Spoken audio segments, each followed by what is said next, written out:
Next up, we have Lori Henson. Yes, thank you very much.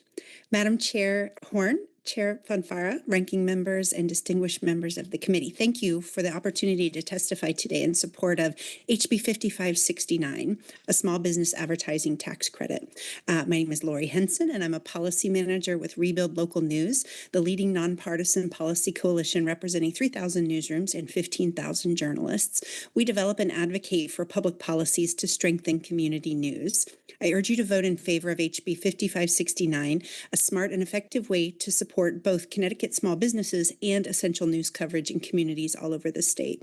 While tax relief for small businesses is important for the state's economy and for the health of those small businesses, this particular tax credit has a double benefit: tax relief for the small businesses that advertise with local news and an incentive to spend more ad dollars with Connecticut news outlets. In other words, this is not only a tax relief bill, but a buy local bill. In incentivizing small businesses to advertise locally, this tax credit ultimately supports essential news coverage for Connecticut communities. Small businesses would qualify when they advertise their products and services with local news outlets, and the local news outlets, many of which are small businesses themselves, turn the ad revenue generated by this tax credit into news coverage of communities in print, online, and on local TV and radio.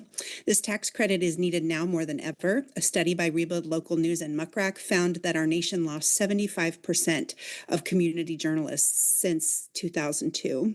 And Connecticut ranks 37th out of 50 states in its number of local journalists. The state lost more than 1,800 journalism jobs, a 65% decline between 2013 and 2023.